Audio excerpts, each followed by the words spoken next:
Good afternoon, everybody, and welcome back to another Last Epoch Div Stream. Hey, it's Mike. How you doing?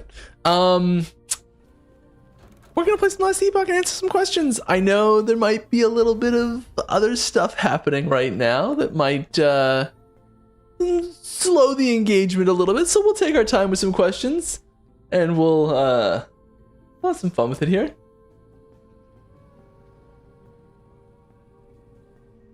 Got to prep something.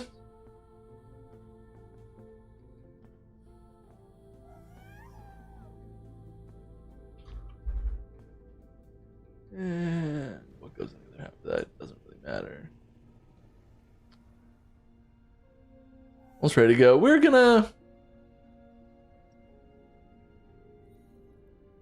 going to, if you have any questions for the stream, please put at Last Epoch Game in the question and I will answer it. Welcome everyone from YouTube and Twitch. Glad to have you with us all.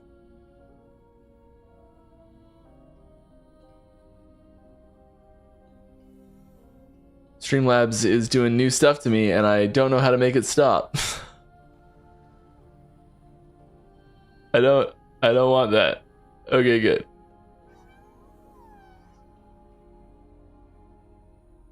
Oh no. Okay, it's fine. It's fixed. Here we go. We're rolling.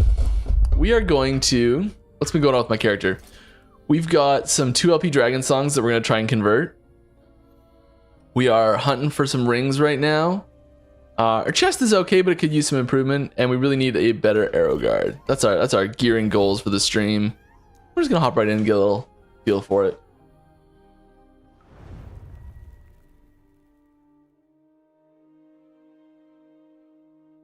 Kane, I'm not sure if we even need to do the other document today because it might be a little slow, but I'm going to start by just answering the first question here. Mac Twitch. Oh, he's doing it. Okay, sweet. I see you in there now. Thank you. Mac Twitch asks, with every new season, we get plenty of new items. That's cool, but we need space to store them. We even need to store items that could become useful via the Farsight Turtle or the Conquered Tower. These are particularly bad for COF players as we can get a specific item in one click. We must hoard everything that could be useful for later build idols with good stat combinations, good uniques with several LP, T7 Exalteds, for forging items LP. If you don't believe me, maybe I should look at the screen instead of just reading a gigantic question. Okay, false start. There we go. I guess I could just go do the boss even. I guess this is a two-part question. I might be in the minority, but I don't like Weaver's items with Weaver's runes. They are similar to Diablo's Scroll of Identity, but worse because several steps. Can you at least give us a quest or anything to set the very affix first? The very first affix? I see what you're saying. I mean, we like having different ways that items are created, different ways that you can gather items in the game, so that there's not just everything's sort of one method.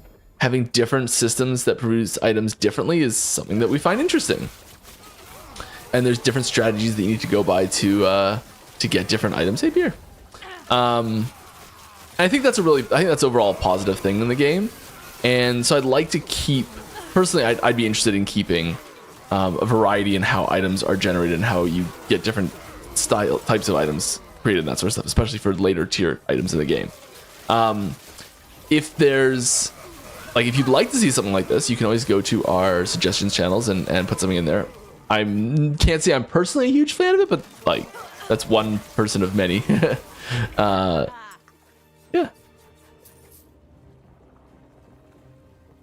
Okay. I think your first question also got cut off by Twitch, but I'm not sure. So if you want to finish that, go ahead. When champions die, they leave little aura animation on the ground. What about allowing the players to walk on it to gain temporary buff related to the type of champion? Yeah, Headhunter's sweet. I think if we were going to do something like that, it would probably be a pretty big system change. I'd like to. It has been suggested multiple times as items similar to Headhunter. And I think that would be the better place to. I think they were right about how they did that. That was close. Okay, let's see if we can find something good here. Morning Frosts are always good. Let's just do those. I know I've got better stuff to do, but you know what?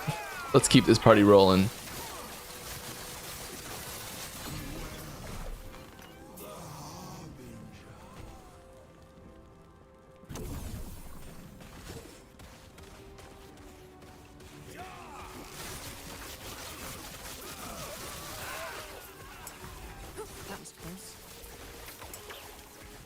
Right. Any chance you can comment on IIR? They're giving me all the secrets. IIR. What's IIR? I feel like that's an acronym I should just know.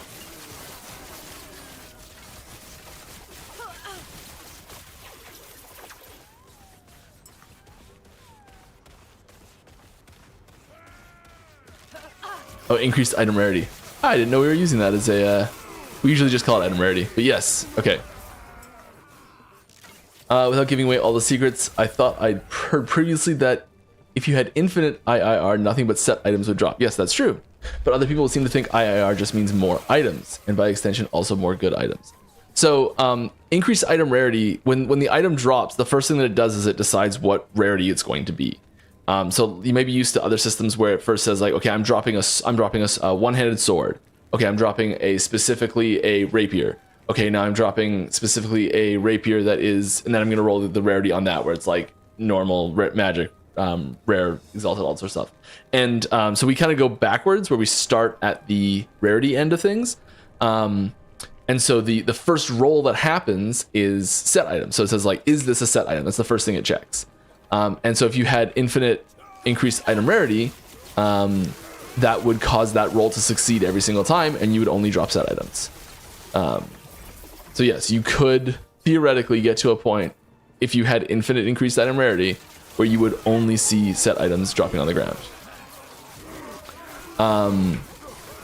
The point at which you start seeing fewer, where you actually start seeing fewer exalted items from increased item rarity, is so high that as humans we can't really comprehend that number. And there's no way that you can even get remotely close to it in any stretch of the imagination inside the game. Even if you were to manually start typing in numbers onto items, you wouldn't even come remotely close to it. Like, it's just not possible. So yeah. that's one of those things where it's like, technically yes, it's true, but no. The other half that's getting possibly a little confused in the like lostness is that the are they skill drop shard? Some better ones. Prove this point better. I mean, this kind of does. So this increased skill shard drop rate, blessing. This specifically increases a certain type of item to drop. So this will not reduce the number of non-skill shards that drop. This just says that there are 20% more skill or increased skill shards drop than normal, but it doesn't eat into the number of shards that drop total. If that makes any sense. By this increases the total number of items that drops.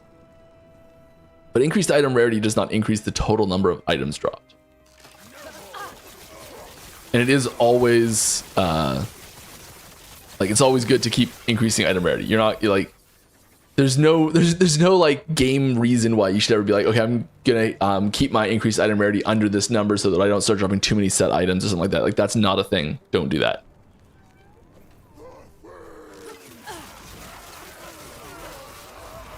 Optimizing the system is very intuitive as a player.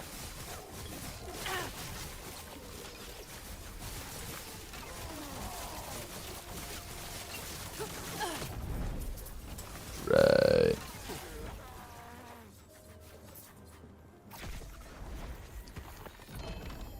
All right. We got another question here. How's everything looking internally for 3 to 4 month timeline? It's about halfway through that 4 month time.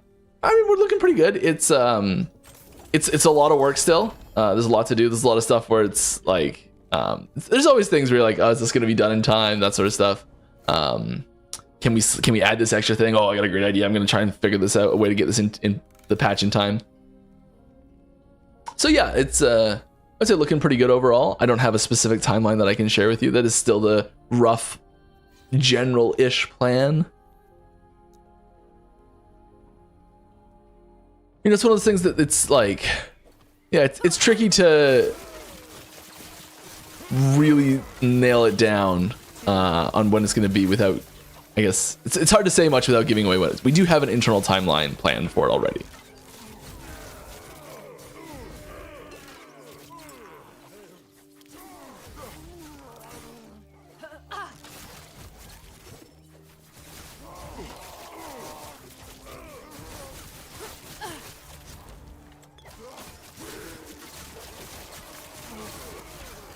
Alright. Let's wrong one. Let's ascend this, see what happens. Nope. Worth a shot, right? It's a lot of decks there.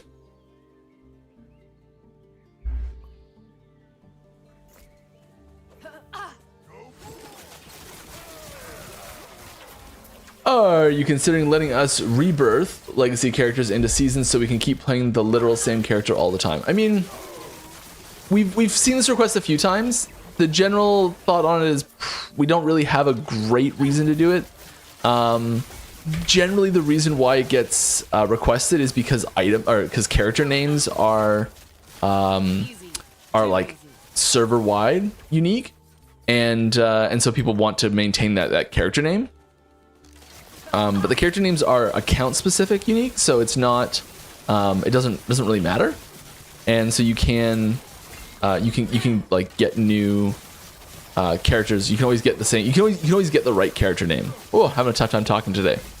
You can always get the right character name, so there's no point in it doesn't matter if you like delete the character, you're always going to be able to remake that same character with a new name.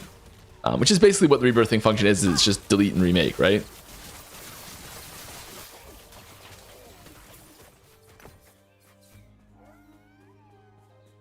Correct me if I'm wrong. Correct me if there's some other feature that other games are putting in that system as well. I guess there's no like stats that are carried over. I don't know if you even want stats to be carried over though.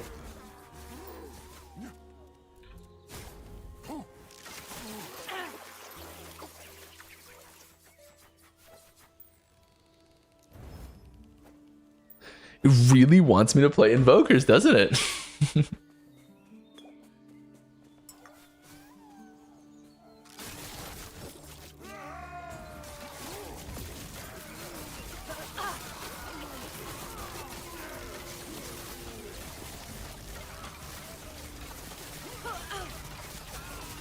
Alright. Recent thread about storage tabs and the ability to create a template and unlock it once you have enough gold each seasons instead of having to do the massive organization each time. Yeah, I read that thread. It's very similar to the thread that was up about, I don't know, 2-3 weeks ago. All the same stuff in there. Yeah, it's like fantastic idea. Getting in a fully fledged version of that in time for next patch, I think is pretty low chance. I'd love to see some version of that though. Like, maybe having maybe just having the ability to make template versions of them or duplicate tabs. That might be the easiest way to do it, is just duplicate specific ones. I don't know, there's definitely room for significant improvements in how we are like making stash tabs season to season. Like, I know I haven't done an amazing job organizing this, but like it's something. And like I'd love to be able to just move this over to the new one. As we transition to the new season in a little while. So yeah, we definitely understand the request there, and we're on board with it big time. Having the exact, I think the way we'd like that to look, it might be a little ambitious for immediate action. So we're probably looking at like an interim version. Would be my expectation. Okay, let's see if we can kill Lagan here.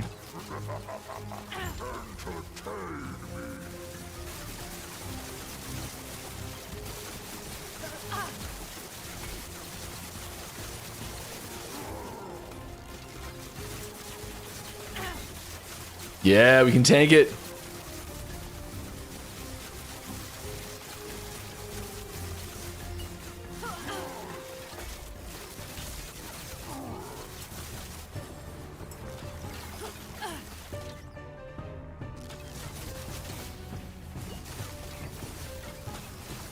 We get health, yeah, health finish doctor. That'd be good.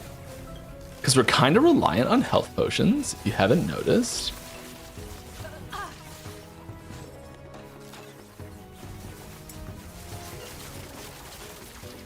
Okay. I'm confident, but I don't want to look away.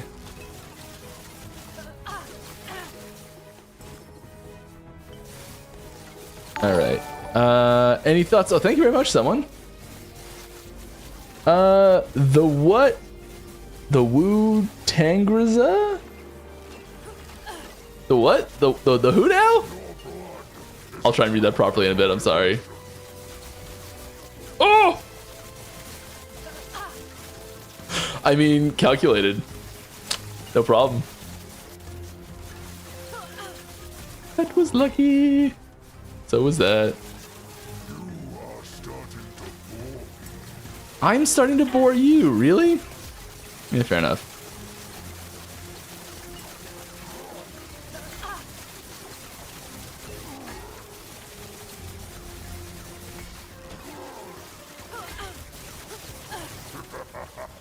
Yes! Oh, right, I forgot.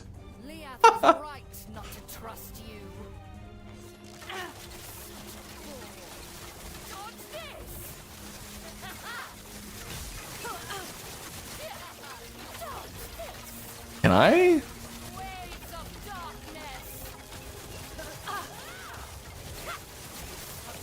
Can I just?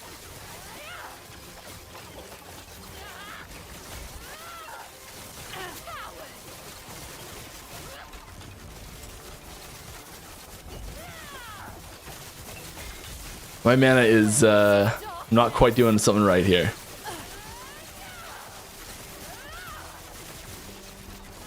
We are not dying, and I am not dodging, so that's real nice.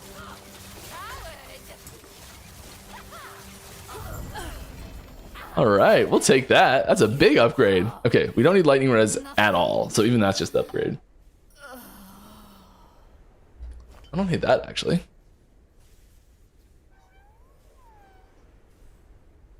Yeah, let's do ward on potion use. Needle.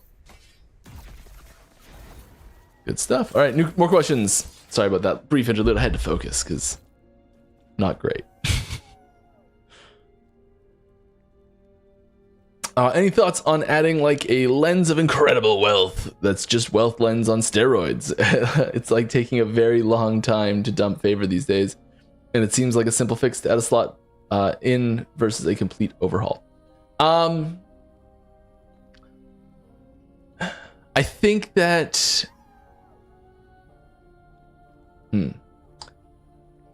there's a really interesting issue right now with gold as a resource for anything outside of the bazaar, and simultaneously as a resource for the bazaar, because it needs to have there needs to be other ways to spend gold into, like, to put gold back into the game itself to curb inflation, which is part of what the tax is doing in the bazaar. It's not doing it well enough yet, unfortunately.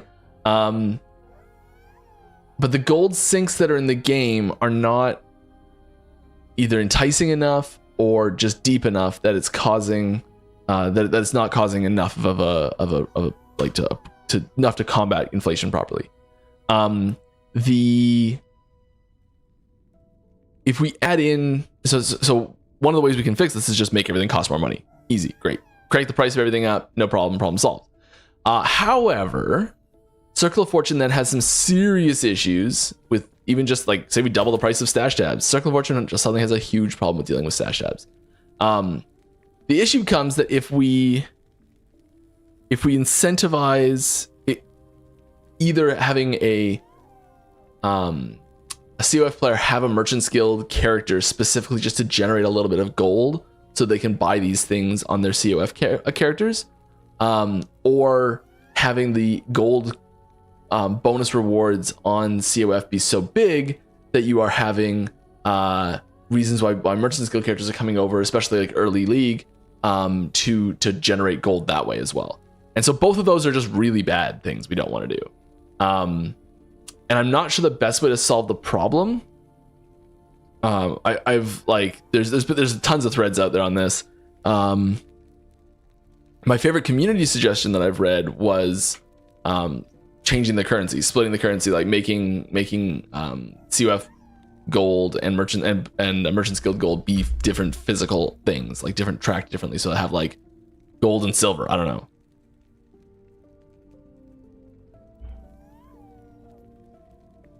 Or gold and platinum, and you can make platinum be worth 1,000 gold or something, you know. And I think some system like that would be the solution to it. You have it only convert one way, or just don't even have it convert at all.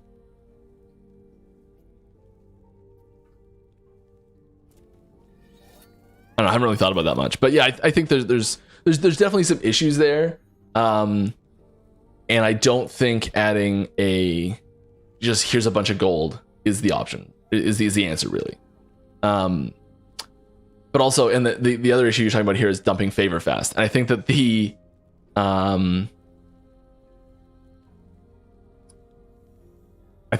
UI for re-rolling needs to be faster. I think that's one of the key things. And the making it easier, just making it easier to spend the favor to get what you want. Like you have the favor, and reducing some of that friction so you can just spend it, I think is the better way to do it as well. I think we can tackle these things directly instead of having to make workarounds that can cause other problems. You know, we haven't even done some of these. Let's just go back and do one of these. Trying to raise the corruption fast. Let's find a...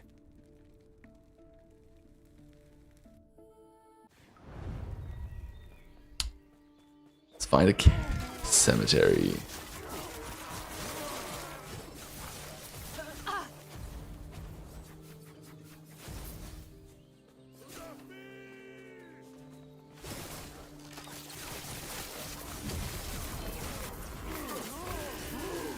I need to tighten up my loot filter too, because I'm seeing things that I'm like, I don't need to pick that up. All right, if you would be so kind as to tell which beard oil you use. I got this question last week too. I use, I make my own beard oil. It is a jojoba oil base with kind of whatever I thought smelt nice at the store, or whatever my wife has in her essential oils containers. Yeah, it's pretty mild though. I don't like it to be too fragrant.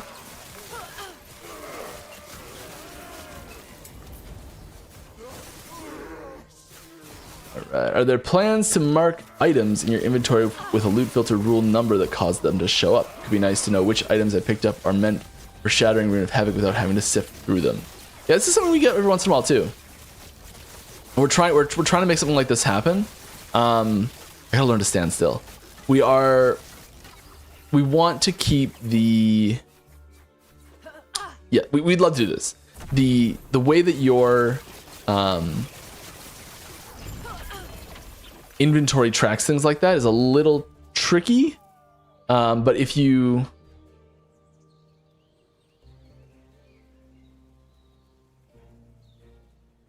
Okay, and I think that's talking about in the inventory, not in the ground. So yeah, Kame just mentioned to me that you can, when you drop something, you can see which rule causes it to happen.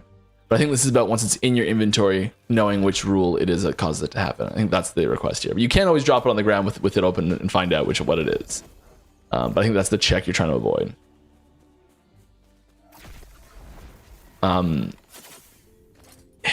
The way the inventory works compared to the way the ground works, it makes it a lot harder to do that. It is something we'd like to do. I don't know when we're going to be able to make it happen. Yeah. Yeah, I don't actually need these. Yes.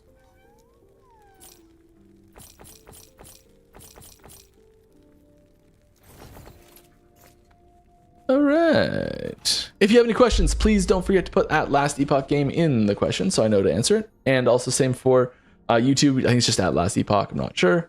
But we do take questions from both. Yeah. A little relaxing stream today. I know PoE 1's kicking off right now. So if you're playing that, I hope it is awesome.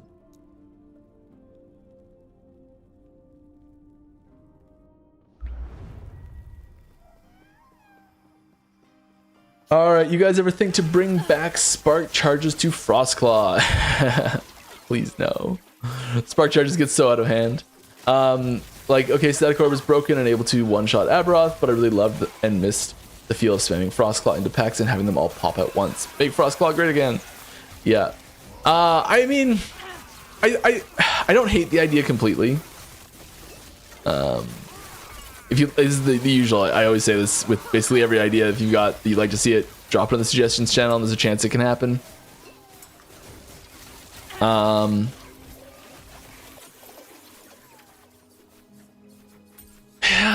I don't know. I think I think in an ideal situation, it would be functional to have a Frostclaw build be really strong in that situation. And yeah, using Spark Charge is a cool way to do it. It was too efficient at it. So it needs to be a little bit less efficient at it, I think. Whatever that looks like.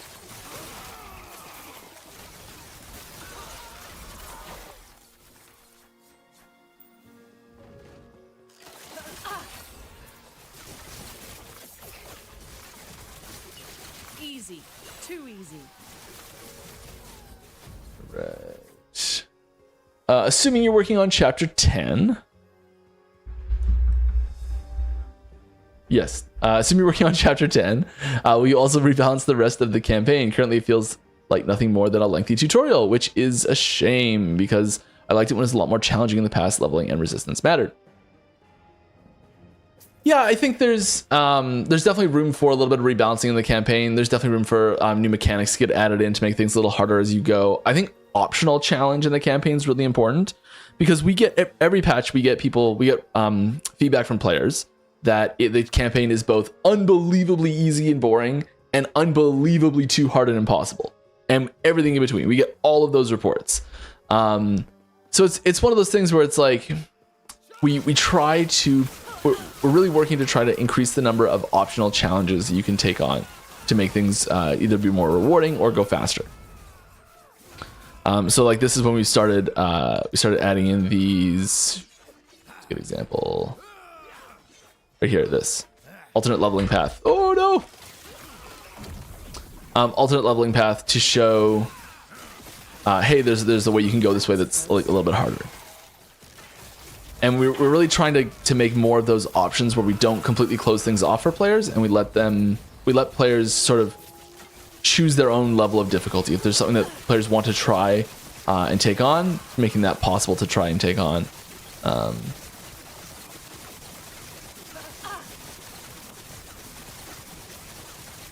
There's some new stuff that's happening with audio that's coming in really soon that I'm really excited for, and I'm really noticing. I've been listening to the new audio style, and right there, I was really noticing the issues with the old one. Yeah, looking forward to that.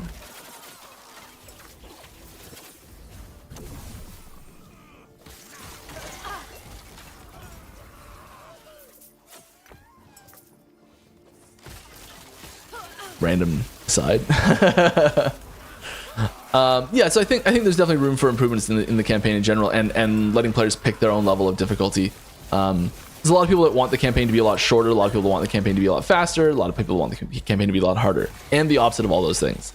So yeah, having adding new chapters. We also have some more chapters after this as well. Adding these chapters, it does create a tricky rebalancing with the time it takes to get a character into the end game and how far they start in that end game process.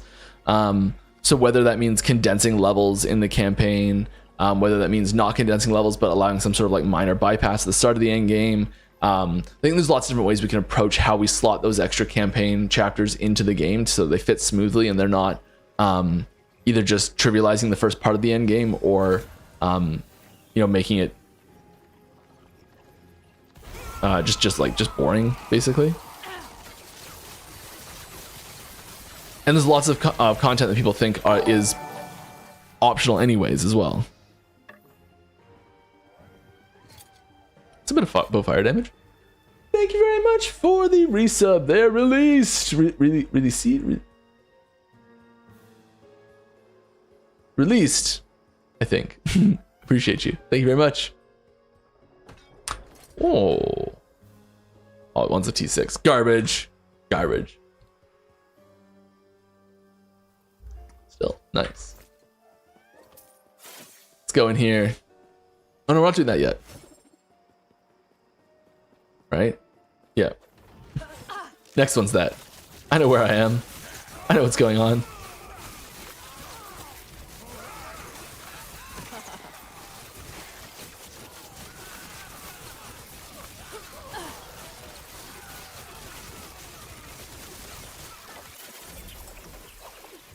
Right.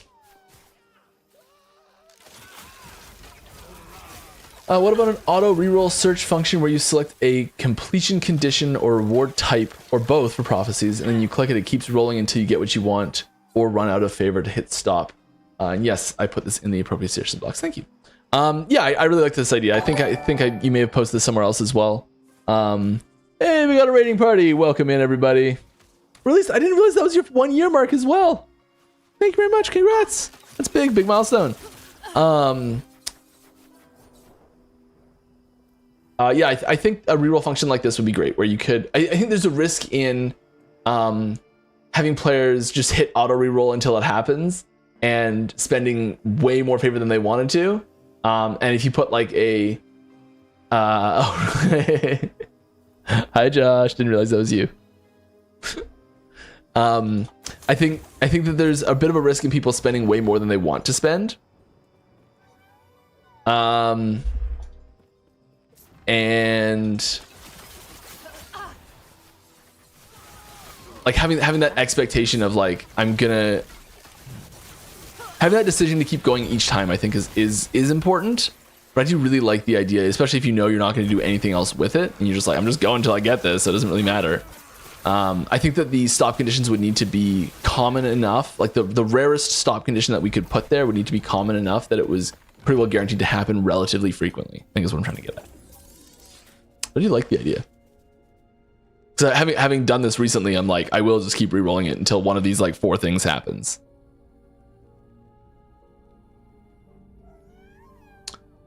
Are there any chances to get new mastery classes or complete new classes soon? Or new ability? So new abilities, yes. Those new abilities are coming all the time. There's a new ability coming next patch. A new class with new masteries altogether soon. Very unlikely to be soon. Definitely not next patch. There's definitely a lot of classes and masteries and new skills that we want to put in. The list is huge. The list is like every one of the teams got like a skill that they desperately want to get in the game. Every one of the team, like all these. There's so many options of skills that we want to put in. I've got half a dozen like design document pitches that I'm got ready to go for new skills and new classes. Just waiting for the right time to get one of them in. And it's tricky to find the time to fit all the ideas in is the hardest part. And so yeah, we are definitely working on lots of new things. Like updating old things at the same time. It's all very important to do. And yeah, that's all stuff we're working on. Drops a unique item.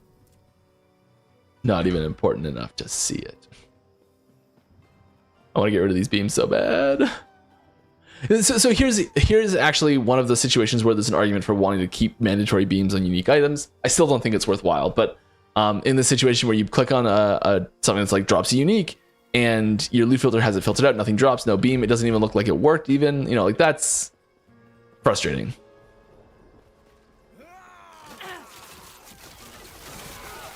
But I think sometimes we've got to let players make those mistakes themselves and get into those situations and just learn what's happening. Oh, we've got an explosion.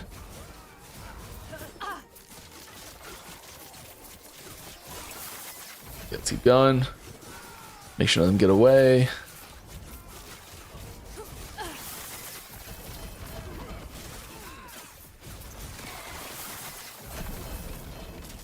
We're good. Make sure we survive.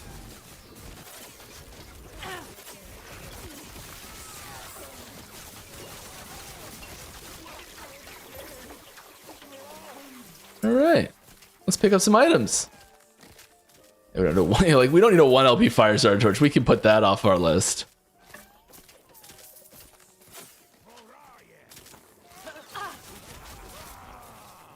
Few of these we can.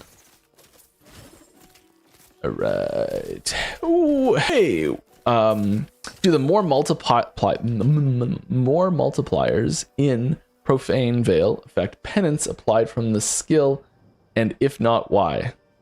Ugh. I'm gonna say probably yes, but given the way it's worded, I feel like you've tested it and it doesn't work. The more multipliers in Profane Veil. Let's see if we can figure out what the more multipliers in Profane Veil are for applying penance. How that works. Profane Veil. Penance. Really quick. Profane Veil's area inflicts penance to enemies, which is a curse. Yeah, so it is inflicting the penance itself. So yes, it should apply any more multipliers there. Yep, those should work. Damage. More damage. So things like damage to feared or slowed from the Visage of Terror in the bottom left, that will not apply because that's a target conditional damage, and target conditional damages do not get passed down to things like ailments. But just like the harsh words node, where just to the right of the profane, just to the right of the penance node, where it's just like it just does more damage, that'll work.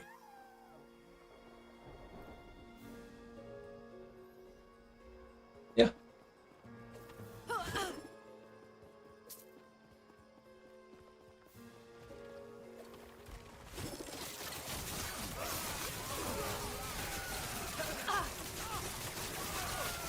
Yeah, so any target conditional, I'll just take a brief moment to explain this. Any target conditional modifiers, like more damage to bleeding, or more damage to high health enemies, or crit chance to enemies with 6 stacks of fire res shred, you know, anything like that, where it's like specifically about the like you get a buff as long as there's something specific about the target.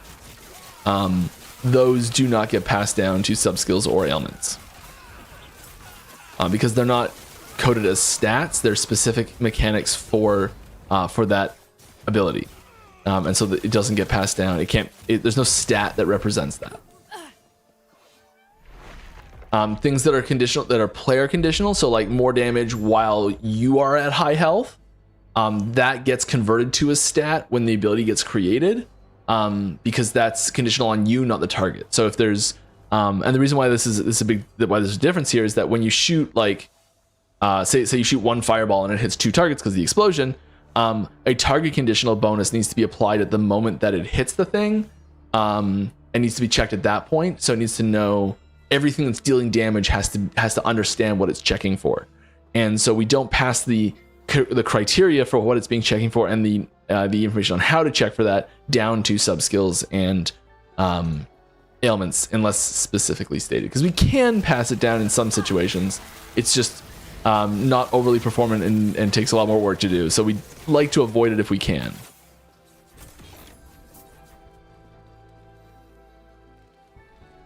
All right, it feels like the current add-ons like imprints and wovens COF got kind of nerfed. Better targeting and prophecies on COF has been in the question for months now. Can you please update us with your view on this topic? Maybe?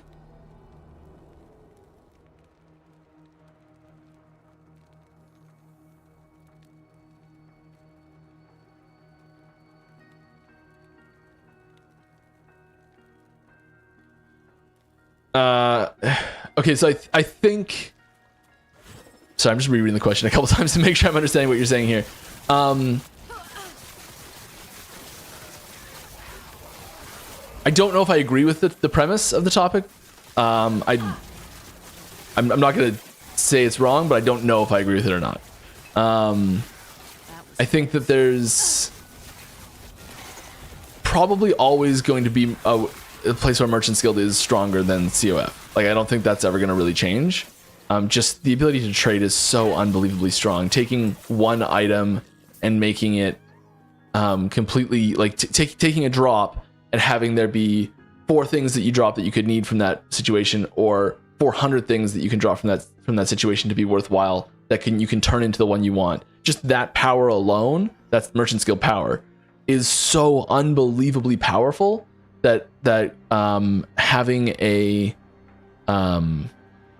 COF equivalent of that is probably never going to happen. It's not impossible, but it's just so powerful. And we do try and get as close as we can, but that comparison is never going to be favorable for COF, I don't think.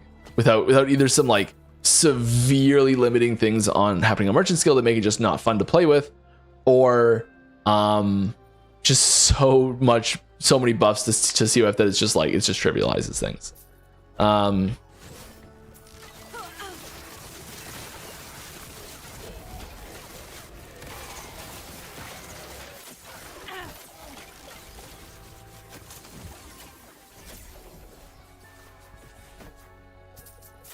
Yeah, I mean, I think there's always room for improvement in the balance of things like this. So if there's, like, this is the sort of thing that if you'd like to see it, put it in the suggestions channels.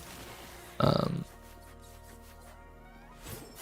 I really don't like speculating on, like, balance changes and stuff in general.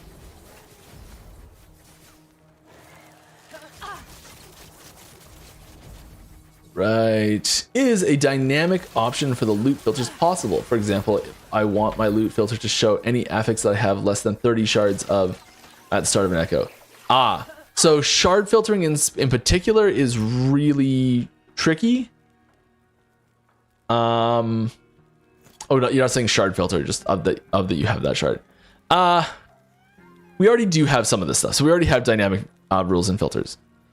So there's this character level dependency. There's a bit of dynamic stuff already. So yes, it is possible to do.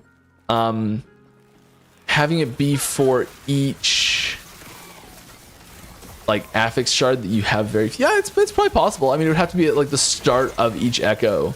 You would have to take a second and basically remake that rule, which isn't terrible to do. If there's only one of them, I could see having a lot of them possibly cause problems.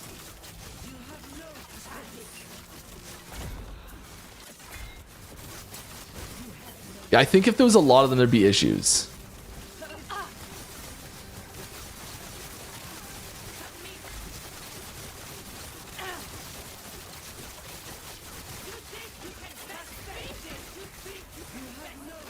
But if it was one rule, almost like a special rule, I think it could be fun.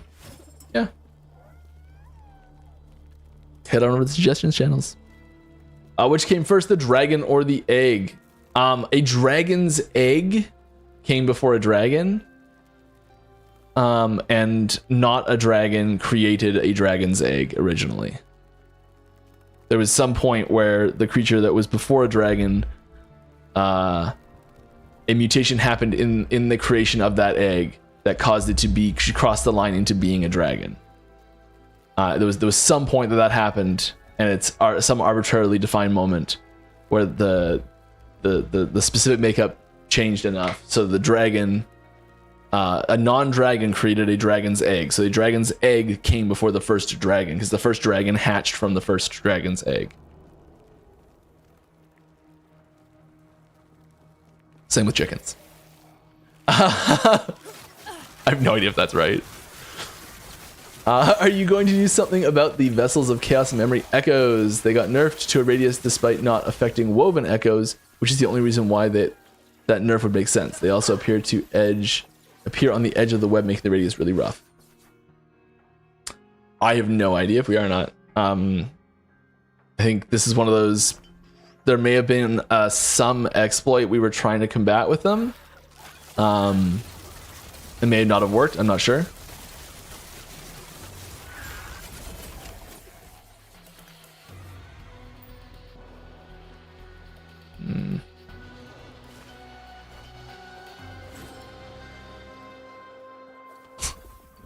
I'm glad you guys can't see chat right now.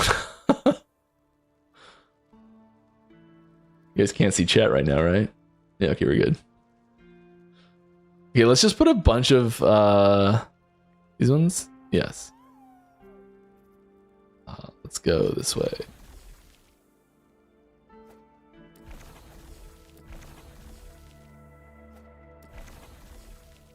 Okay. Yeah, let's do one of these. Let's do one of these.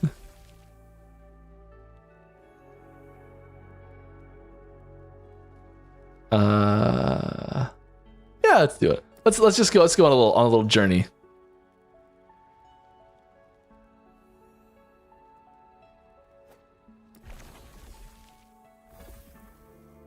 Sounds like fun, right?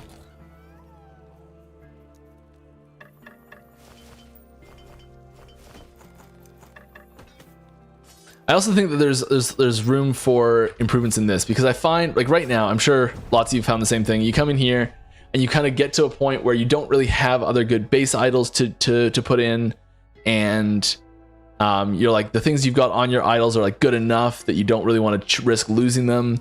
You don't have anything else you can slot in the meantime, and you just kind of walk away from it. That happens to me all the time. Just walk away from them. So we're looking at improvements there too.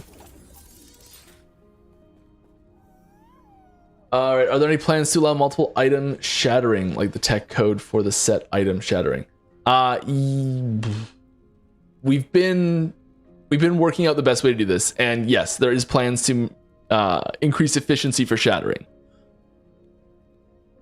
Exactly what that looks like, I can't remember we landed on that. There was a huge meeting we had on it. We went through every possible option. We discussed the options of like having a button that you could click, like a shatter button, and then you can just like start clicking on your items in your inventory and just start shattering them.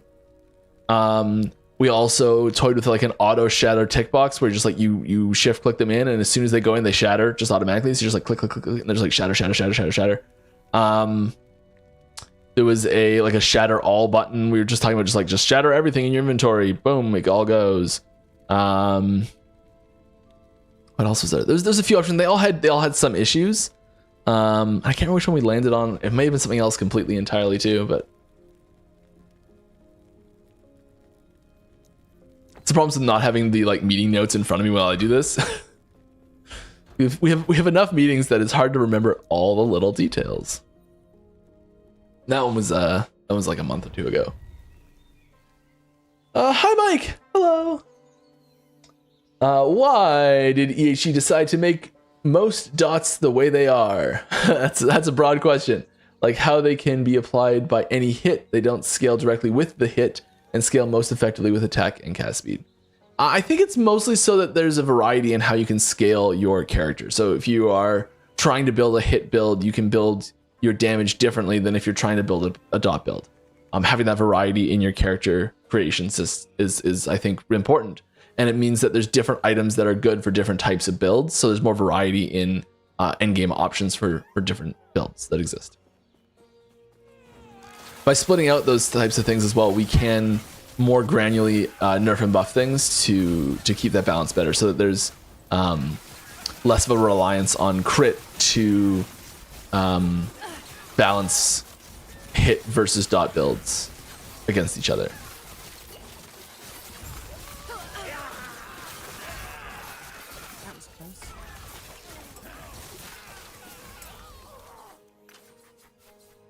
It's a lot of big hits to tank. All right, have been playing Heartseeker. How do you feel it's doing this season? Do you think it's in a good place? I've been having a ton of fun with Heartseeker. This is my second Heartseeker build. I'm dialing down a little bit. I think I want to dial it in a little bit. I need to have better. I it's already 13 out of 16. It's a pretty good roll in that mana game. I want more mana from potions. I want more potion slots. I want more. I think that I need to drop the mana cost of Burning Dagger probably for this build, but like I'm really enjoying playing it in general. Love the way it feels, love the way it plays. It's I mean, I'm like one of the 3 most biased people on this specific skill. So like it's really hard to get you a genuine answer from me on this skill just because I worked on it.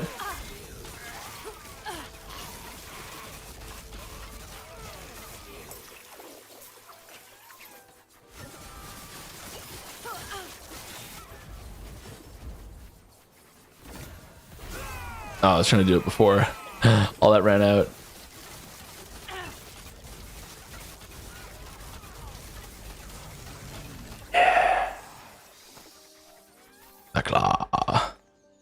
Like none of those went up. All right, it's fine. Fine. People don't like the veterans boots for a harder challenge because it takes a gear slot. Any plans to give us an alternative? Not at the moment. If you'd like one, please drop in the suggestions channel. I think what boots are doing in most builds is, movement speed is the main focus for it. Some of them it is like a build enabling slot. Part of the issue is if you make it outside of gear and you make it an actual like game mode, then it's like, okay, we'll make a reward for doing it, make a ladder for it, all sorts of things. And we're not super interested in doing that at the moment. So having it exist as like on a different level as a different game mode, like not having it have that like character level selection, I think is important. So when we do difficulty selection stuff in game, it's through corruption is the main difficulty scaling that we try and do.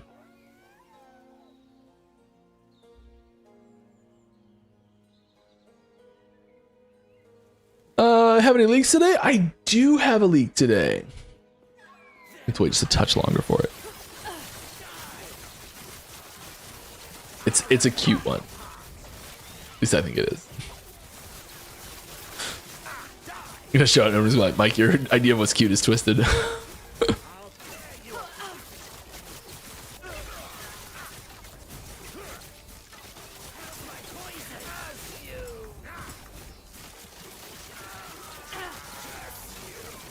Alright. Sorry if this was asked, but have you messed with the defensive layers, some of the other classes like Rogue? If so, do you have any spoilers? If not, what's your design philosophy?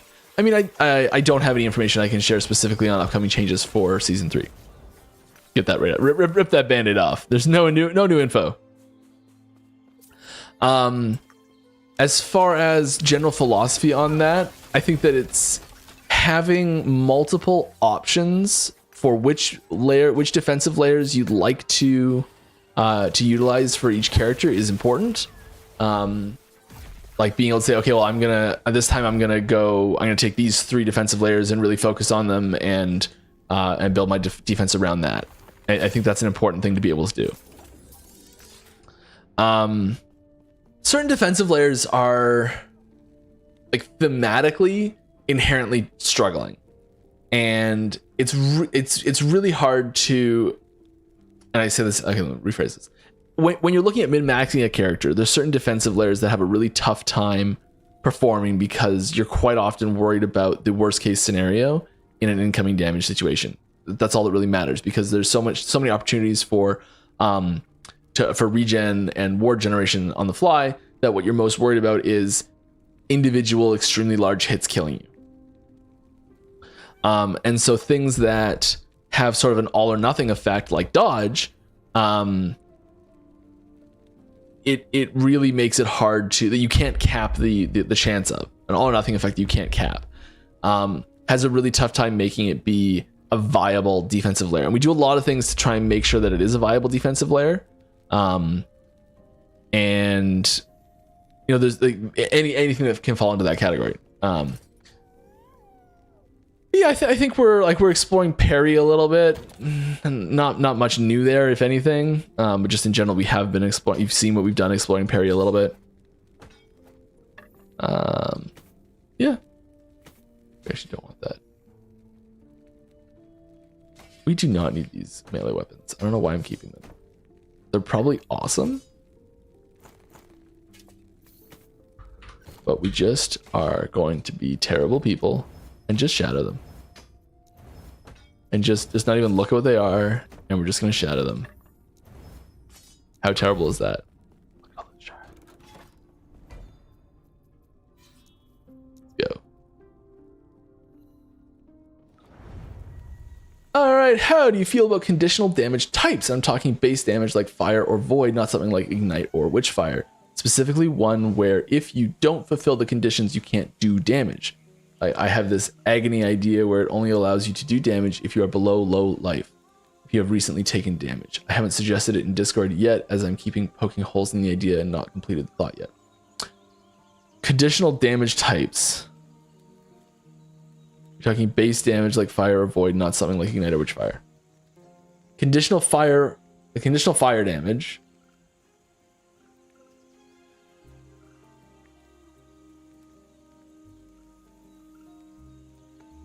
Like, so you're saying like plus 50 melee fire damage if you are below low life, if you're at low life. Below low life is dead. If you're at low life. Yeah, we do stuff like that, don't we? I think we have stuff like that in Lich. Don't we? I'm not understanding the question, I think. Sorry.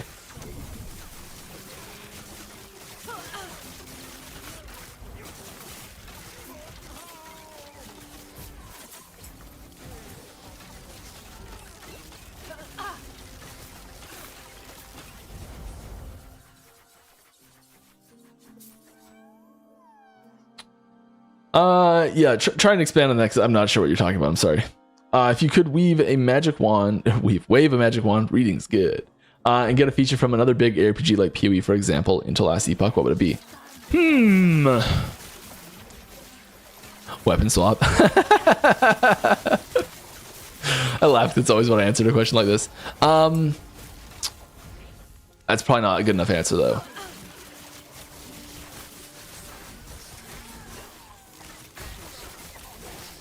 Like Val orbs. I would love a Val orb.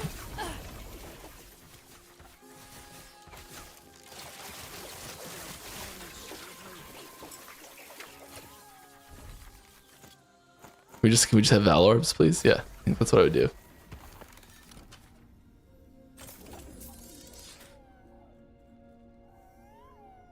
All right, PlayStation, Xbox possibility. And my buddy is dying to play, but no PC.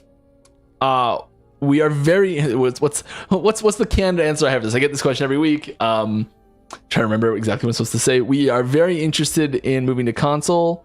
I don't have any specific information for you at the moment. As soon as we have any information, we'll be sharing it with you. I don't know if or when that'll happen.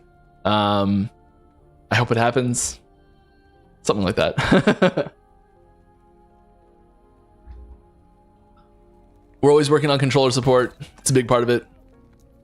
There's lots of requirements that consoles have, rightfully so, for a lot of things that they need to do.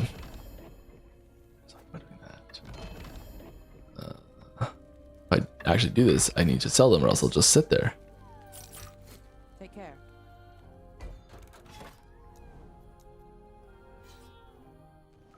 Are there any plans to implement a Paragon system like D3, for example, so that you can level across characters? So the leveling across characters is interesting. That's not actually why what I consider a Paragon system. I think I played single characters too heavily in D3. Never really considered that was part of the purpose of it. But yeah, you're right. That is part of the purpose of it. I would say that our cross-character leveling or cross-character power progression comes in the form of blessings. So as soon as you make it to the end of time, you can pick any blessing that you've ever discovered on any character that shares a stash with that character. So if you're just making softcore normal characters, every single one of these blessings, I can go in when I first get to the end of time. There's an NPC I can talk to, and I can pick any of these blessings at minimum rolls for every single one of these that I've ever done. So like I can take any of these at minimum rolls.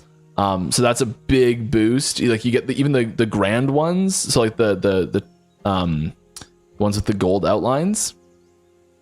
Even a minimum roll of that is still more than the maximum roll of the other ones. So it's like it's still a very significant power spike that you get as soon as you get there. On top of that, every unique item that you make into a legendary does not change that unique item's level requirement, even if it has 4 T7s on it, which is normally a level 90 plus item. Just by the sheer fact that there's 4 T7 affixes on it, you can stick a 4 T7 affix, if you could ever do that and have it be relevant, but even just a 1 T7 affix weapon with just like plus 100 melee physical damage on it is going to carry you through the campaign so hard that yeah, so we try to accomplish that in other ways. So there's very unlikely to have a one-to-one Paragon system show up from D3. Almost impossible. But if you'd like to see it, head on to our suggestions channels. I'm having a tough time talking today. I'm all tongue-tied.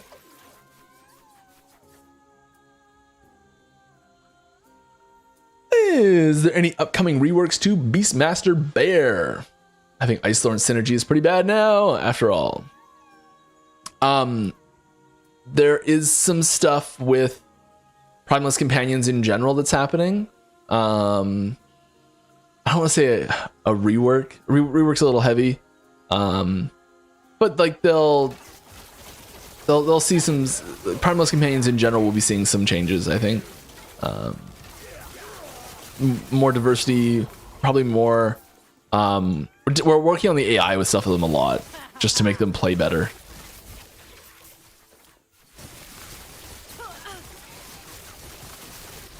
And there's a couple angles with the AI as well. So there's the trying to make the AI as good in a one size fits all scenario as possible, and trying to give the player more agency in what that AI behavior looks like for that character, because it's really hard to predict with the level of specialization that we have with the characters. It's really hard to predict how each person is going to use their specific companion and the role that specific companion is going to play in their strategy overall. So you could have the same companion across two different characters that's planned to be filling two different roles. So one of them could be, hey, this is a tank bear that's designed to draw aggro and just never die. And hey, this is a DPS bear that's designed to clear up trash that's around me so that I don't die when I'm fighting at range. And hey, this is a DPS bear that's designed to like jump forward and just get in the fray and do some damage. You know, so there's like different roles that even an individual companion could be designed to play based on how you specialized it. And so we'd like to give people a little bit more agency, but at the same time, not requiring players to dive too deep and be just sort of not getting anything out of the companion if you're not engaging with that system as well. So having it be like really easy to use upfront is really important, and having it be just a better companion upfront in general, the AI improving is important. Out of the box, having it just be better, and then also, if we can, more agency as well. All right, and I don't mean specifically just bear with this. This is just all minions. Kara predicted that 1 in 1,000 people that kill Aberoth would kill Uber Aberoth. Has that prediction held true? How many more or less than that? I have no idea, but we could probably find out.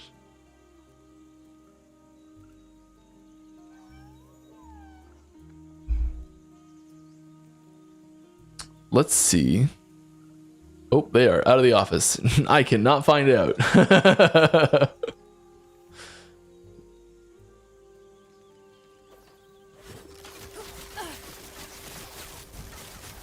Easy. Too easy. I would suspect it's probably it's one of those things that will change as time goes on, and I think it'll the Aberoth, the Uber Aberoth clear rate per account will go up relative to the Aberoth clear rate as time goes on. Easy. Too easy. Yeah, I think that's what'll happen. So like, there's probably like a point in the, we're probably at the point now where it's more than 1 in 1,000 have done it, but at the start it was probably less than 1 in 1,000 type thing. So like, there was probably some point that it crossed over. Be my guess. Hi, could you elaborate on how Rive scrap metal works? I tried to make a Forge Guard late game work and it didn't seem to be viable. What buffs does it get from forged weapons? From forged weapons? Probably nothing.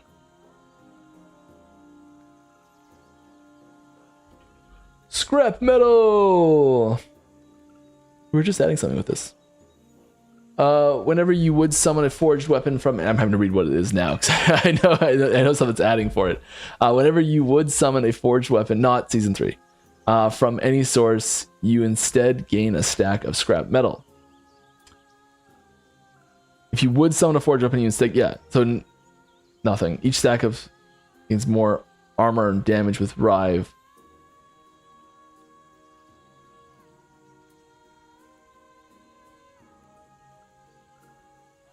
Buff modifiers to forged weapon duration now apply to scrap metal duration as well. Okay, so I think that I don't think any of the stats from forged weapons go into it at all. I think my instincts were correct. My quick not looking at the code answer is nothing. Can we get prophecies for harbingers? Yeah, we've been really hesitant to build in stuff like that, but I think that's a good idea. I don't know if we're doing it or not, but I'd really like to.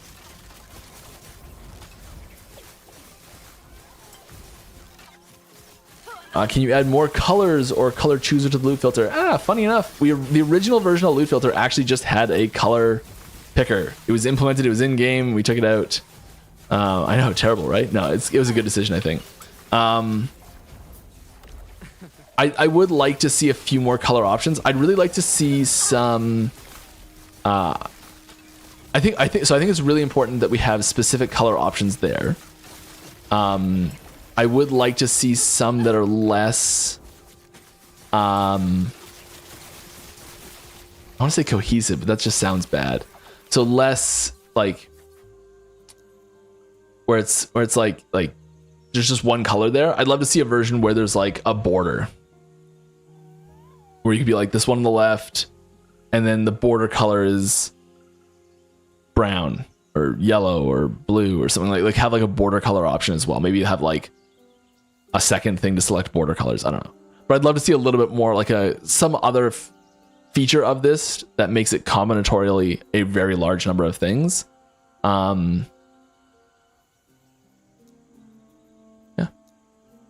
I do think just adding more options there would be positive. If you'd like to see it, you know where to put it. Suggestions channels. Even if I say that I like something, which usually I like most ideas, it won't get actually put into a like internal discussion thread unless it goes through the suggestions channels. Because I forget all the stuff that gets suggested in here so fast.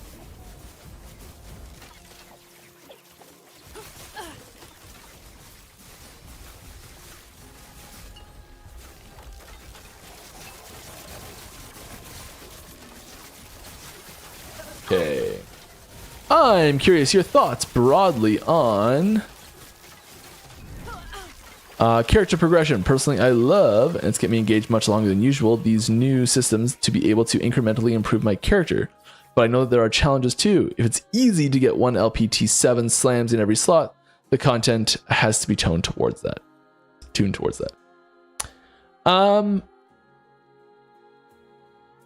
Yeah. Broadly on character progression, I like it when there's a big new challenge. I like it when the challenge steps are pretty big, personally. So I love seeing like I love coming up against an enemy that there's just no way I can beat and I have to turn around. And then having that like okay, I've got to go farm something else to be able to come back and do this. And that moment of like leaving, farming, getting better, coming back, and then accomplishing it. That loop, that series of events, I really enjoy. And personally, I'd like to see that more. I know it's not really for everyone, but I'm a big fan of that style myself. How do we get the 2 very last woven echo tokens? What? Oh, do you mean like empty ones that aren't here?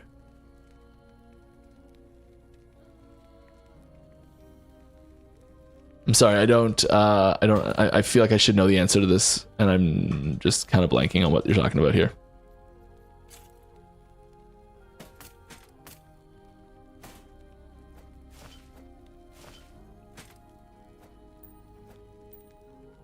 Yeah. Not awesome enough to keep.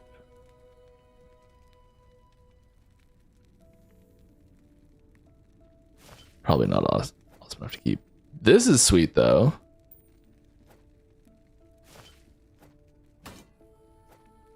Can we okay.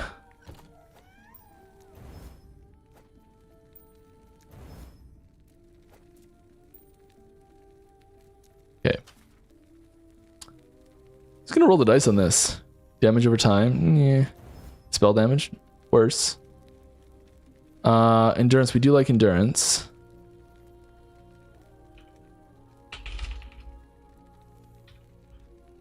Do I not have any of the... Oh, it's ring.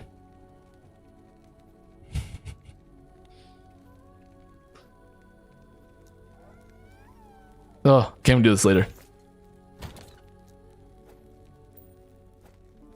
We're not doing it live.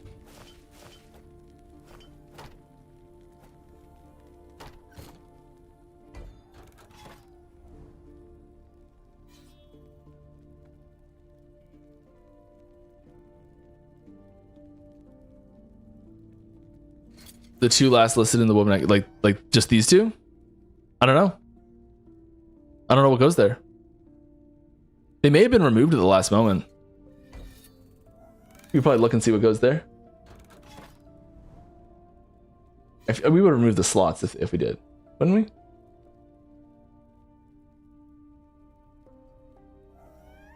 What goes there? Woven Echoes.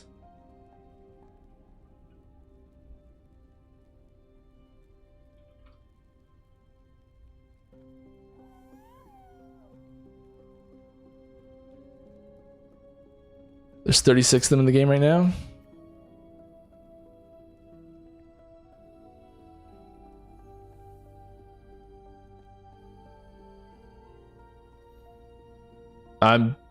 It's being suggested it's the Harbingers and Aberoth as drop sources. That might be why.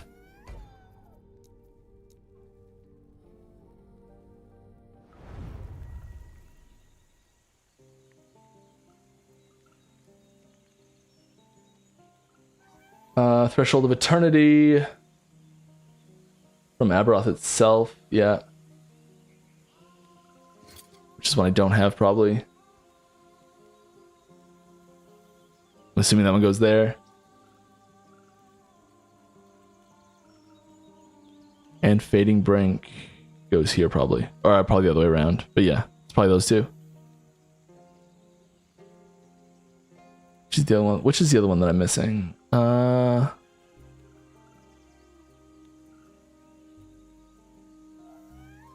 The other one that I'm missing is...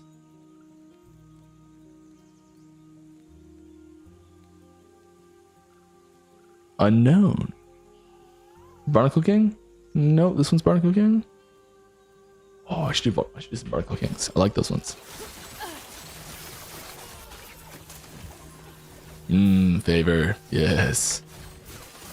Nom nom nom nom nom. Alright, thoughts on current Monolith quest and new player explanation. I've had to help so many people on Reddit and game on what the goals of core mono game loop is. Yeah, I mean, this is a tricky one because it does, like, there's like quests that do tell you exactly what to do. And like there's blinking quest icons like on the map that say exactly where to go. But yeah, I've had the same situation. I'm not sure the best way to tutorialize it. I know people hate the like all right, let's open the UI together and you're gonna be forced to click this button type handholdy stuff. But at the same time, it's like we kind of need to sometimes.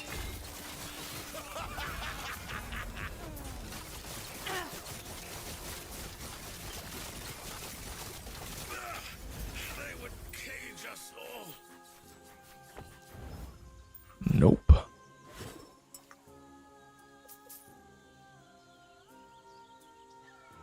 I think we do need better tutorialization for lots of things in general, and it is something that we are working on. I think voice lines are kind of the way to do it, really. Because there's quite often just like a tiniest little piece of information that's needed to really cement what you should be doing. And like sometimes it's really tiny piece of information. And just like a little one-off voice line. It can even be diegetic, so like it can even be something that like makes sense in the game world. And just having those little bit of voice lines, I think, is probably the way to do it. I won't go back.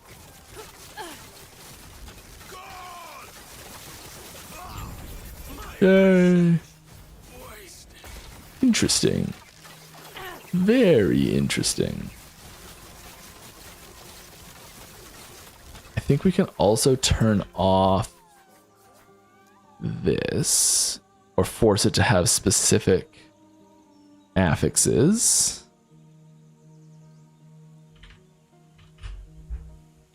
Heartseeker. Yes. It's one of those. Cool.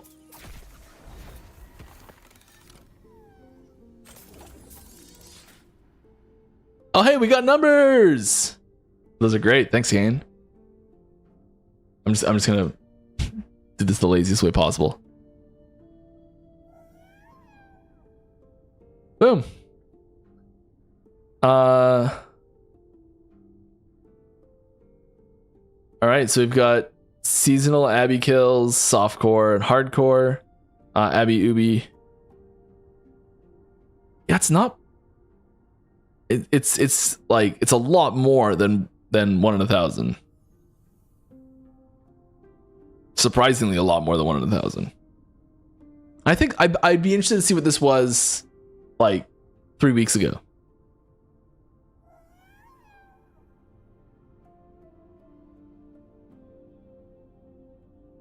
I think it might speak to the popularity of the really spiky, powerful builds.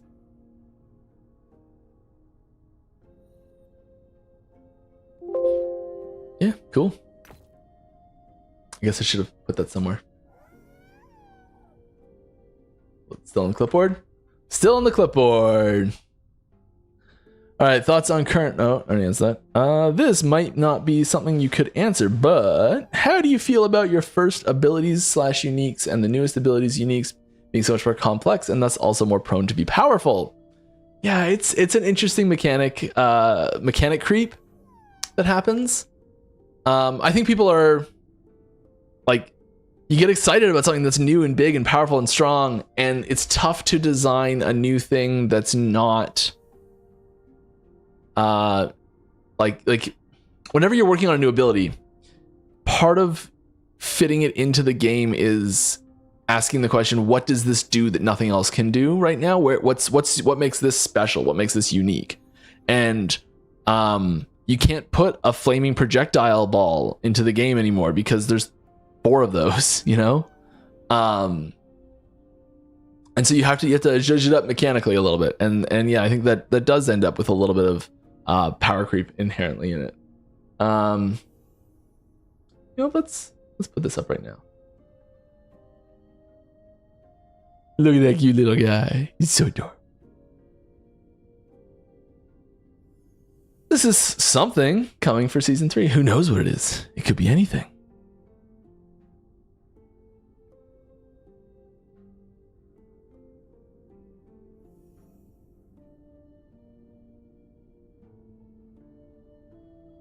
I do think that we try to make unique items that we add into the game now feel and abilities still fit.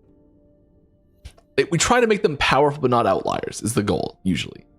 Sometimes though, if they're getting added as the result of the hardest content in the game, they need to be a little bit of outliers. We are also trying to buff and just rework and revitalize older things at the same time as well.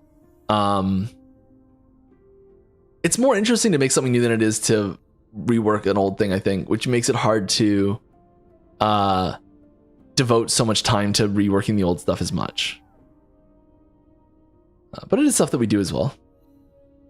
All right, next question. But could we get more filter options for idols? For example, I would like an option that only max rolls on affixes. We don't have any way to filter for rolls at all on anything right now. So you can choose affixes which you want to see, but only with good rolls are shown. We don't have that capability. I'm sorry. What about shattering using the set shattering system via a forge like we have in Echo of a World? I suggested this in Discord some time ago. Figured it would be a small lift considering it uses systems already in the game. Yeah, it is a little different again, but it's very similar. So yeah, it's something like that could work too. I think part of the problem is that we want it to exist in the existing UI without having to make new UI for it, because it is a core functionality to the game. And so we don't want you to have to go to a specific location to open it up. And having another window that you open, like a sub window that you open up from the forge, like another button that like changes this into mass shattering window or something like that. I think that was even an option we considered as well. But yeah, it's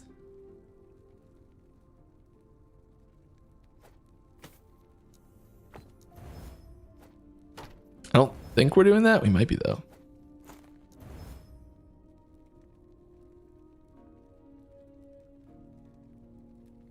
I kind of want to stick that onto an exalted. If I could. Are there any plans in making character experience matter beyond level 100?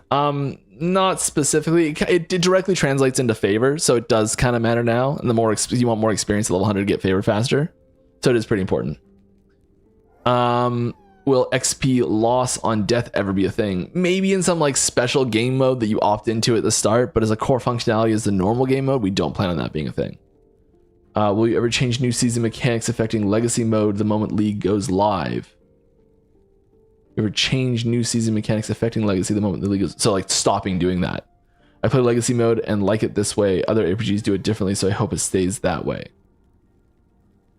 That being the original way that we're doing it already, I think, in that sentence. It is possible that we may change this. As far as I know, all the Season 3 mechanics are going directly into Legacy as well. I know it's easy to farm blessings already, but would you consider making Harvey Needles to force your current blessing to always roll? I think I farmed Raya 21 times to get ward threshold to 199. Yeah, getting a specific blessing to roll really high, that is a very that's supposed to be a long tail chase thing in general. I don't think we're super interested in extending that or like shrinking that too much. It's possible.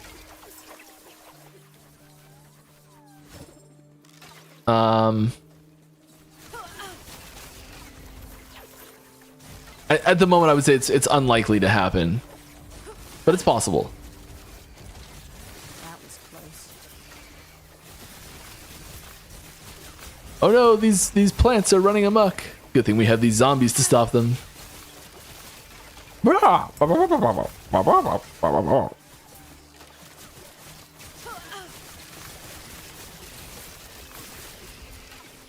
a great game.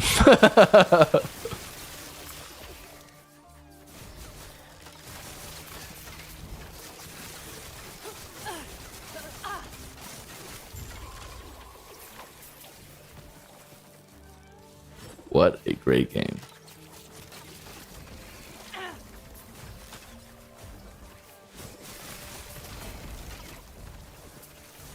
Okay.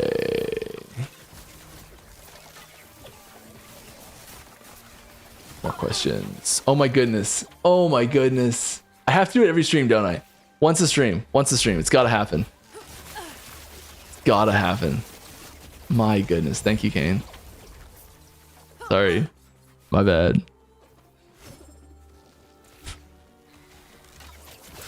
Oh, it hurts my soul. Forget that one.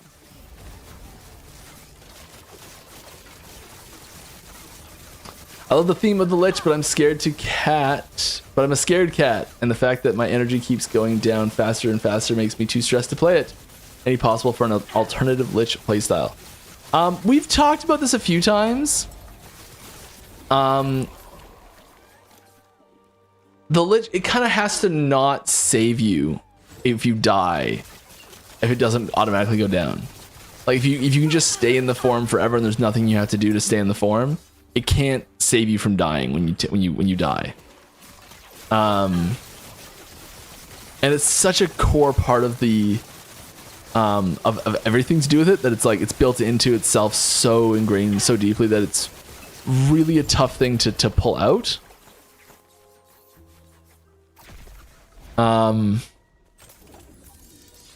I know we get questions about this every once in a while, and I don't hate the idea. I just don't have a good way of suggesting how to do it. And it's possible like to play Lich without Reaper form as well. So I think that's the alternative, is making Reaper form less mandatory in Lich. Will the team start tracking the DPS of the builds and balance accordingly? I made several builds and currently in last Epoch we have builds that can vary from 500,000 DPS to 2 billion DPS on the same level of gear, which seems to be due to a team not really looking at actual DPS levels on all the skills in the game. So we do look at DPS levels. It's really not, it's tough because it doesn't tell the whole story. Sometimes I think most of the time when you see something that gets 2 billion DPS, it's usually because we've missed something. Some combination that just slipped through. That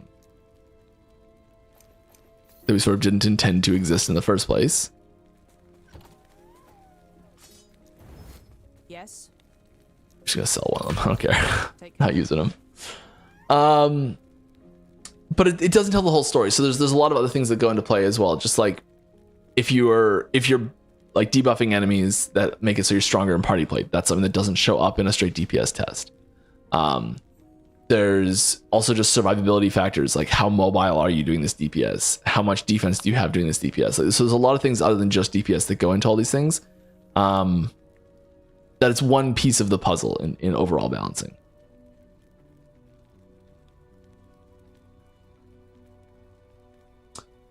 Maybe we need to look at it more. That's a possibility. I don't know. All right. Are you / the team at all worried about season 3 not being publicly received as well as season 2 and season 3 being too small, just based on the massive dev time difference in the 2 seasons we have? Yeah, that's a concern. We're doing a lot to make sure that isn't the reception. And there's lots of things that it's funny. There's stuff in, yeah, I'll say it. This is going to sound weird. It's kind of taken out of context. This can sound bad, or not bad, but exaggerated, I guess. But there's like content in season 3 that we've been working on since before we ever started working on season 2. Like there's stuff in season 3 that was started in like 2021. So it's been a long time coming, and it's not to say that there's by any stretch of the imagination more stuff in season 3. There's not. There's more stuff in season 2, definitely. But there's still quite a bit, you know. There's still, especially in the like, yeah.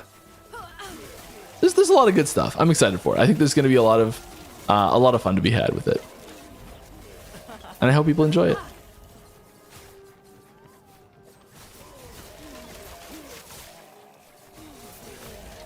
All right. Do you think maybe the 2 pre-boss quests in Monolith need better rewards? Maybe. They're not really designed to be farmed specifically. And you only have to do them on your first time through the Monolith.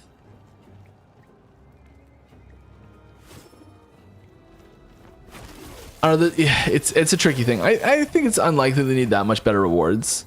The reward is that you get to, complete your monolith, right?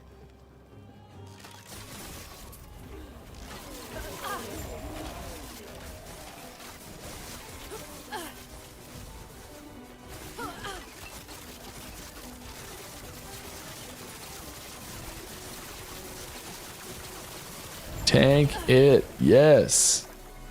Give me those beer belts. I love seeing the questions pop up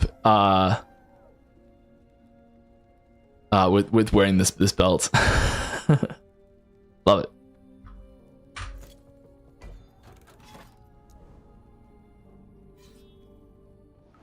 All right. Do you think? Oh wait, I said I'm out of intros. This is your this is your character sheet rework reminder. Thanks, Cyborg. Appreciate it.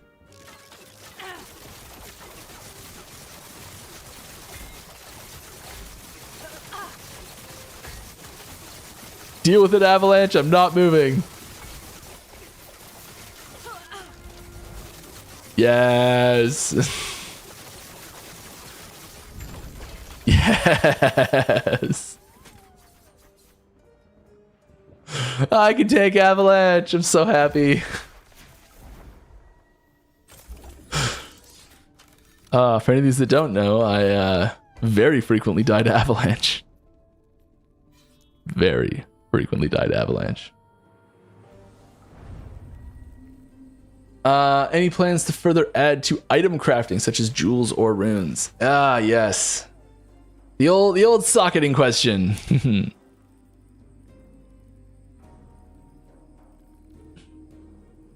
I think that there's okay. Any plans to add any plans to further add to item crafting?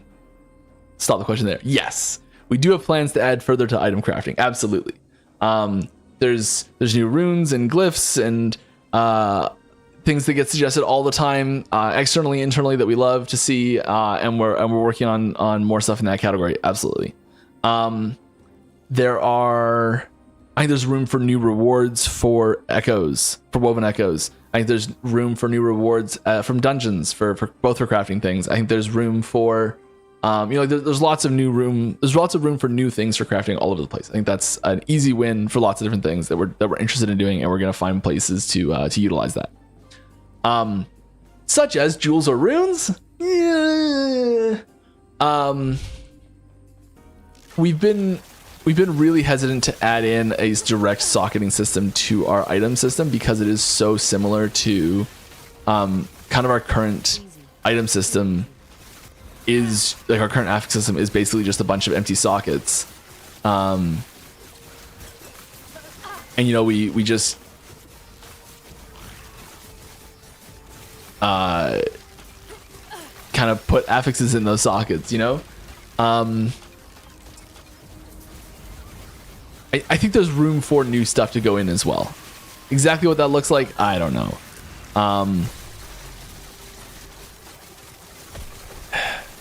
Yeah. I think that we would have had to change our crafting system a long time ago and our items system creation system a long time ago if we were going to want to do a socket system like runes and jewels.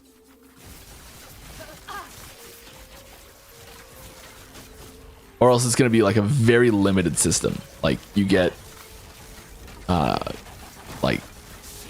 just a few socket spots, and there's like always the same socket spots in the same items or something like that. I don't know.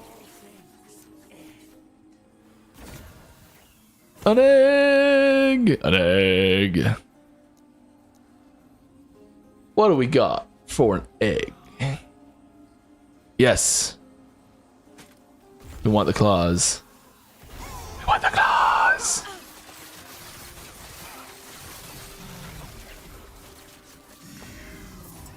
All right. Love to see it.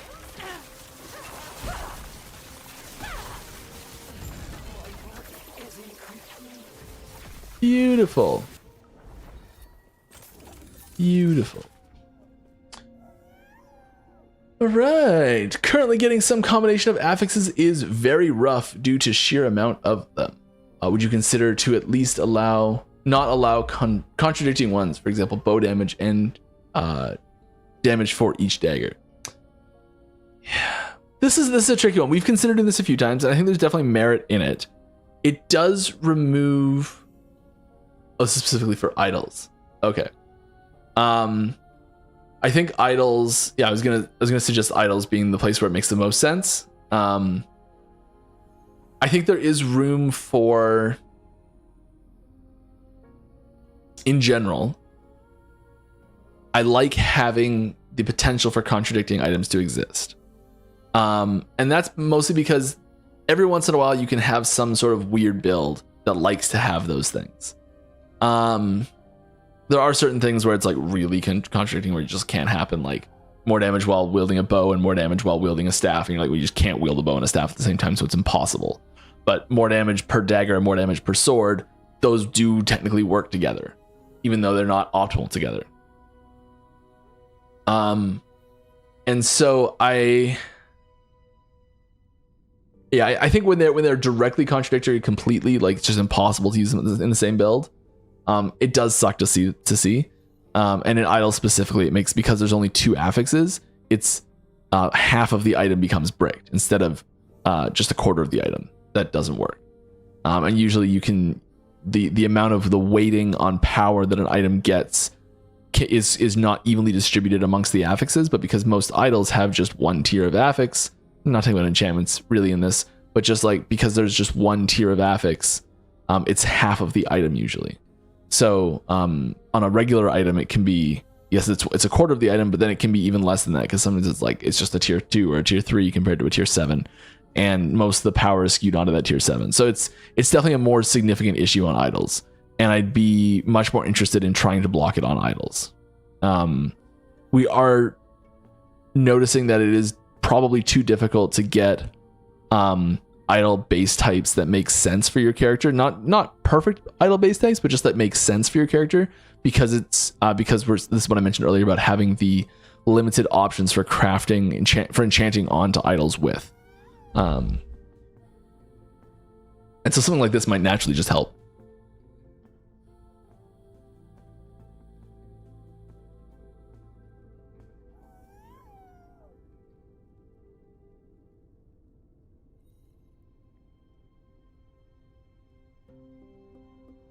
Let's stick this little guy down the corner here.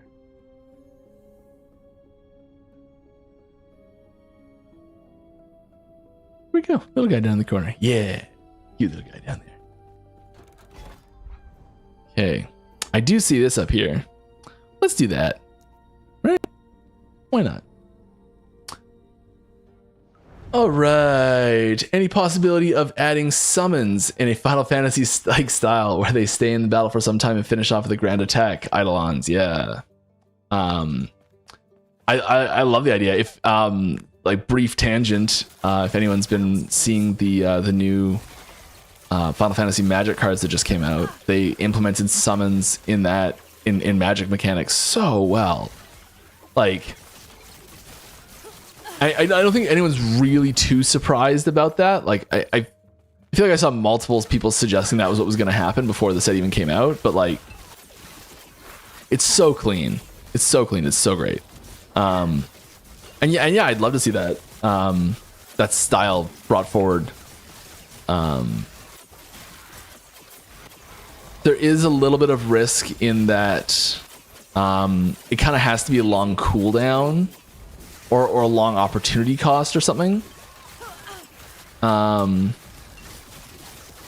having situations where you're like waiting for the next fight to start, where you're just gonna sit and wait for your cooldowns to come off before you advancing to the next pack, is something that you don't love to see in an ARPG. Like I'd say like the like D3 Archon, that happens sometime before you got certain stats in your gear. You have to like be like, all right, well, Archon's down, I'm gonna wait 15 seconds, and it's not that long, right? But it's 15 seconds 3 times a map, and you're like, nah, it's kind of boring.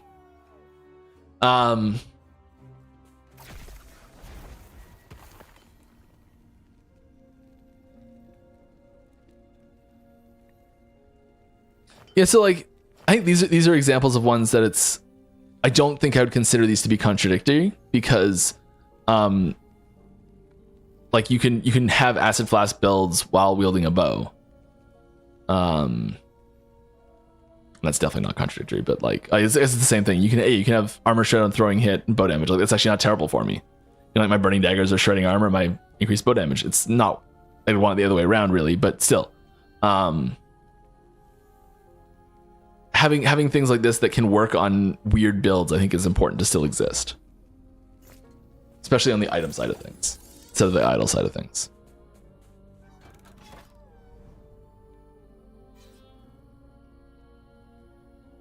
I think a Final Fantasy style summons an Eidolon thing, if we were going to do something like that, I'd love to see that in a almost like a dungeon. Yeah, that'd be cool. That'd be sweet, actually.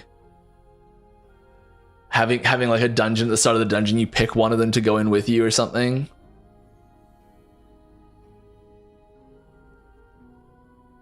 You like get like one per floor, or so, like have like a 3-floor dungeon. You get a summon. You can only use it once per floor.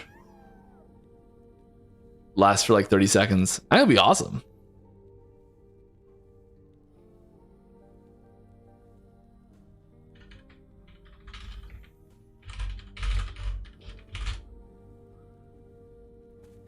All right, next question. Why Forge Master's Might doesn't allow to wield staff with shield? It's just not thematically appropriate. Simple as that. Merch store update though. Oh, I'd love one. I want one so bad. That's you asked me earlier. Someone asked me earlier on in the stream if I could wave a magic wand and have something from another ARPG. I'd have a merch store. Yeah, I'm changing my answer. Merch store. That's my new answer.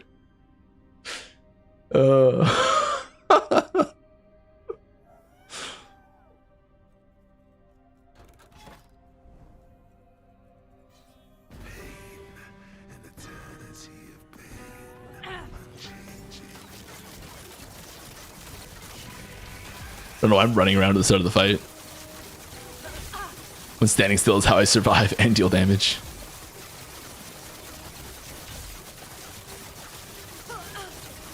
Easy clap. No problem. Oh yeah, eh? No big deal. No doo doo today. Oh yeah. You just out for a rep and you got taken down. No worries there, bud. Come for the lance, have you? You shall die trying. I love his voice lines so much. Come for the lance, have you? You shall die trying. All right. Any chance you get to choose if Nemesis add LP or make a unique legendary right away? Nah. I don't think we'll be.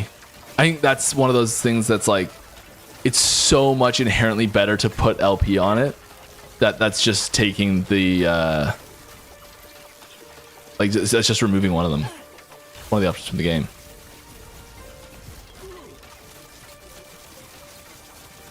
Because adding the LP is just so much better, especially now that you can like pick the first, like even it's just guaranteed to put one LP. Like yeah, it's just so much better.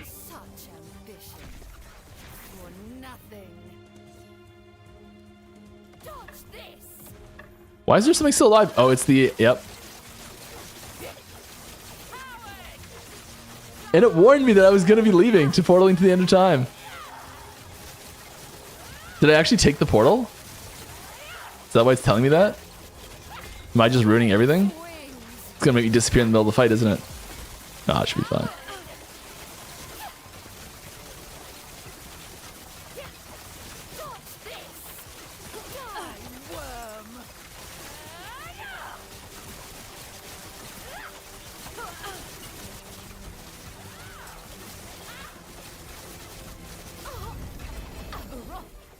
All right, I forgot to put a needle on. It's fine for all of that. Whatever.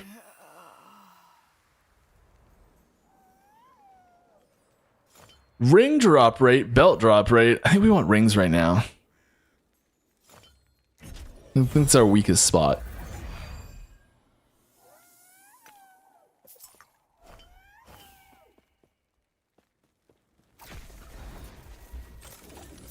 Thanks for the warning game. I appreciate it. All right. I need another. Do I? I don't have enough. Do I? Yes.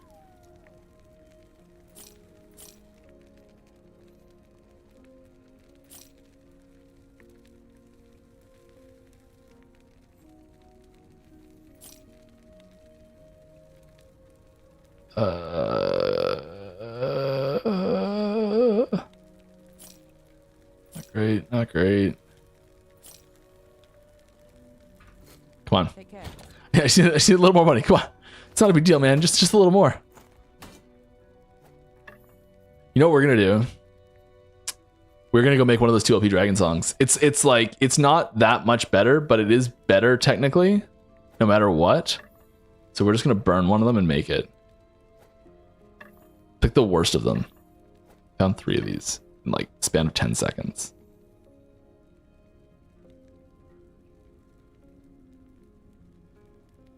This is the worst one, I think.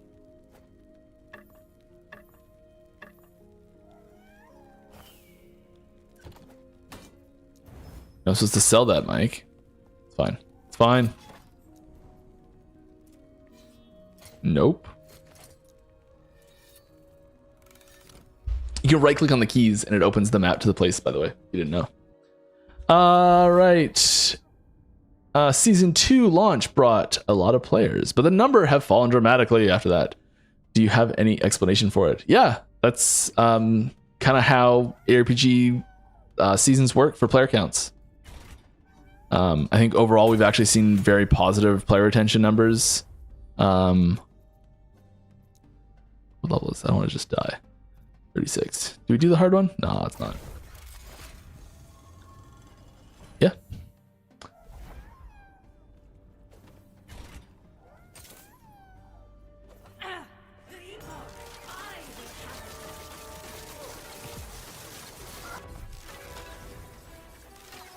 Escape is impossible. Easy. Too easy. Yeah. I know I did the easy one, but I don't care. I took her down.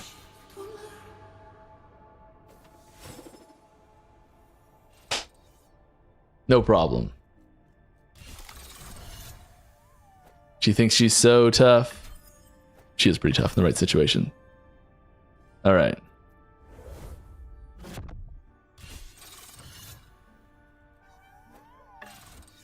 Hey, we got the fire penetration. The tier 1 fire penetration. Better than nothing. So yeah, we basically just got an extra crit, extra couple crit, a little bit of bow attack speed, and fire pen. Better than nothing.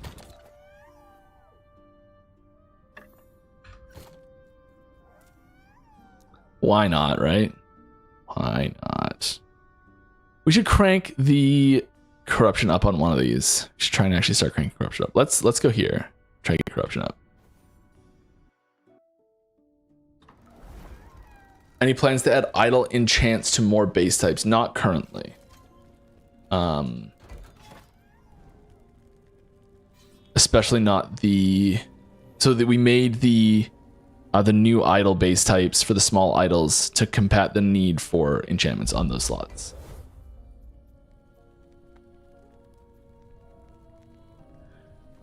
Do we have a cemetery? Yes, we do.